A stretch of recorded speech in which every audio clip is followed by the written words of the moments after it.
നമ്മൾ നടത്തിയോ, ദേഹത്ത് കൈവച്ച് തള്ളിയോ? ക്യാമറ പൊട്ടിയത് കണ്ടു, ദേശാഭിമാനി റിപ്പോർട്ടറിന്റെ ക്യാമറ പൊട്ടിയത് നമ്മൾ കണ്ടു. വലിയ നഷ്ടമുണ്ടായിരിക്കുന്നു, കേസ് കൊടുക്കേണ്ട കാര്യമാണ്, എങ്ങനെ നിയമപരമായി നേരിടാം എന്നതുകൂടി ആലോചിക്കേണ്ട ഘട്ടമാണ്. വനിതാ മാധ്യമ പ്രവർത്തകർക്ക് നേരെ കൈപൊന്തിയോ BJP-യുടെ? ദേഹത്ത് കൈവയ്ക്കുന്ന തരത്തിൽ അത് ആ രീതിയിൽ തന്നെയായിരുന്നു BJP-യുടെ ആക്രമണം. ഞാൻ നേരത്തെ പറഞ്ഞു തുടങ്ങിയത് ഇക്കാര്യമായിരുന്നു. അതായത് ഇവർ പോലീസ് നമ്മളെയാണ് അവിടെ നിന്ന് പുറത്താക്കിയത്. ആ പുറത്താക്കിയ സമയത്ത് ക്യാമറ ടീമുണ്ട്, നമ്മുടെ ഡ്രൈവർ ടീമുണ്ട്, ഇവരടക്കമുള്ള ആളുകൾ ഒരു സ്റ്റെയർ ഇറങ്ങി പുറത്തേക്ക് ഇറങ്ങുമ്പോൾ കൂട്ടമായി ആക്രോശിച്ചെത്തിയ ആളുകൾ ഇത്തരത്തിൽ കൂട്ടമായി സ്റ്റെയർ ഇറങ്ങുമ്പോൾ തള്ളിയിട്ടാൽ എന്തായിരിക്കും അവസ്ഥ എന്ന് നിങ്ങൾക്ക് ഊഹിക്കാവുന്നേ ഉള്ളൂ. കാരണം ഇവിടെ ഒരു BJP കൗൺസിലർ അല്ലെങ്കിൽ കൗൺസിലറിന്റെ മരണവുമായി ബന്ധപ്പെട്ട് നിരവധി ആളുകൾ ആ ഭാഗത്തുണ്ടായിരുന്നു. ഈ ക്യാമറ അടക്കം തൂക്കിപ്പിടിച്ച് ആളുകൾ അല്ലെങ്കിൽ നമ്മുടെ റിവ്യൂ ബാഗ് അടക്കമുള്ള സംവിധാനങ്ങൾ അവിടെ ഉണ്ടാകുമ്പോൾ നമ്മുടെ തള്ളി മാറ്റുന്ന ഒരവസ്ഥയുണ്ടായിരുന്നു. ആ സമയത്ത് വീഴ്ചയിൽ ഞാനും വീണ്ടും പോയിട്ടുണ്ടായിരുന്നു. ആ സമയത്തായിരുന്നു വീണ്ടും എന്നോട് കണക്ട് ചെയ്യാൻ പറയുന്നത്. ആ സമയത്ത് നേരത്തെ എനിക്ക് സംസാരിക്കാൻ പോലും കഴിയാത്ത ഒരു സ്ഥിതിവിശേഷം ഉണ്ടായിരുന്നു. അതായത് പേടി തോന്നി. കാരണം കാവൽ നിൽക്കുന്നു, രണ്ട് സൈഡിൽ ആളുകൾ കാവൽ നിൽക്കുന്നു. ഈ തള്ളിയിട്ട് വീണ്ടെടുത്തു നിന്നാണ് സഫാൻ അത് റിപ്പോർട്ട് ചെയ്തുകൊണ്ടിരുന്നത്. അപ്പോഴാണ് രണ്ട് ഭാഗത്തു നിന്നായി ഈ BJP-യുടെ പ്രവർത്തകർ കാവൽ നിൽക്കുന്നത് നമ്മൾ കണ്ടത്. സ്ഥിരമായിട്ട് എല്ലാ സംഭവങ്ങളിലും അവരെങ്ങനെയാണോ ഇതൊക്കെ തുടച്ച് തേച്ചു മായ്ക്കാൻ ശ്രമിക്കുന്നത്, ആ ശ്രമത്തിന്റെ ഭാഗമായിട്ടുള്ള ആക്രമണം നടന്നു എന്നത് ലൈവിൽ തന്നെ അത് വ്യക്തമാണ്. നമ്മൾ ആ ദൃശ്യങ്ങൾ കണ്ടതുമാണ്. ഇപ്പോൾ അവരുടെ സമീപനം എന്താണ്? കരമന ജയൻ എത്തിയിട്ട് എന്ത് നിർദ്ദേശമാണ് നൽകിയിരിക്കുന്നത്?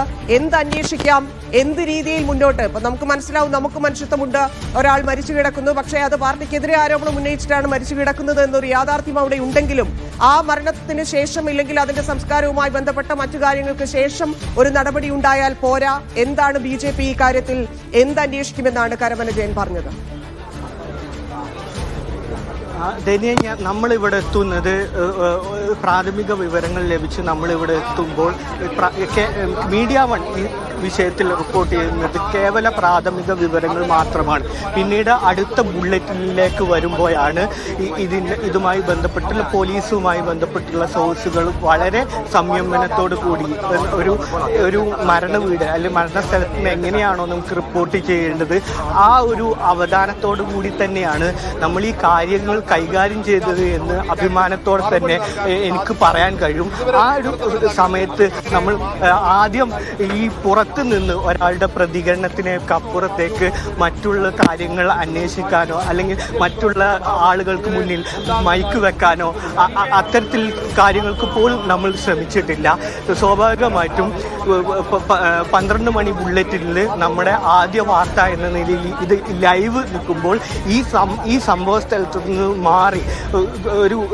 മാറിയുള്ളൊരു സ്ഥലത്ത് നിന്നിട്ടാണ് ഞാൻ മൈക്ക് വെച്ച് ഈ സംഭവത്തെക്കുറിച്ച് പറയാൻ ശ്രമിക്കുന്നത്. അതിനിടയിലാണ് നമ്മുടെ സഹപ്രവർത്തകരായ മറ്റു മാധ്യമ പ്രവർത്തകർക്കെതിരെയും നമ്മുടെ ക്യാമറാമാനെതിരെ ആളുകൾ ആക്രോശിച്ചു വരുന്നത്. ഈ കുറച്ച് മാറിയ സ്ഥലത്ത് നിന്ന് മാറി നിന്ന എന്നെ പോലും അവിടെ നിന്ന് വലിച്ചിറക്കുന്ന ഒരു സാഹചര്യം ഉണ്ടായിരുന്നു. ഇങ്ങനെ ഈ ആക്രോശങ്ങളും മറ്റും തുടർന്ന് കുറച്ച് സമയത്തിന് ശേഷമാണ് ഇവിടെ പോലീസ് നമ്മളെ അവിടുന്ന് മാറ്റാൻ ശ്രമിച്ചിരുന്നത്. സ്വാഭാവികമായിട്ടും നമ്മുടെ ഒരു സെക്യൂരിറ്റി കൂടി കണക്കിലെടുത്തായിരിക്കും പോലീസ് അങ്ങനെ ചെയ്തതെന്ന് ഈ സമയത്ത് കരുതാം. പക്ഷേ പോലീസ് ഈ സമയം മാറ്റുന്ന സമയത്ത് ഇവരെ ശാന്തമാക്കാൻ ഉണ്ടായില്ല എന്നുള്ളൊരു കാര്യം കൂടി സങ്കടത്തോടെ പറയണം. നമ്മുടെ അവിടുന്ന് മാറ്റുമ്പോൾ എന്ന് പറയുന്നത് ഞാൻ നേരത്തെ പറയുന്ന പോലെ ഒരു ക്യാമറ ടീം ഉണ്ടാവും, ഡ്രൈവർ ടീം ഉണ്ടാവും, ഇവിടെയുള്ള ആളുകളും ഉണ്ടാവും. ഈ സ്റ്റെയർ അടങ്ങുന്ന ഇടയിൽ ഈ മനുഷ്യരെ എല്ലാവരെയും ഈ ആക്രോശിച്ചെത്തുക, നമ്മൾ നേരത്തെ ദൃശ്യങ്ങളോട് കണ്ട പോലെ ആക്രോശിച്ചെത്തിയ ആളുകൾ കൂട്ടത്തോടെ തള്ളിയിട്ട് കഴിഞ്ഞാൽ എന്തായിരിക്കും അവിടെ സംഭവിക്കുക എന്ന് നമുക്ക് ഊഹിക്കാവുന്നേ ഉള്ളൂ. അങ്ങനെ ഒരു ആക്രമണത്തിനാണ് സംഭവിച്ചത്. ആ ആക്രമണത്തിൽ എനിക്കും വീഴ്ച പറ്റി എന്നുള്ളതാണ്. ഞാനും വീണുപോയി.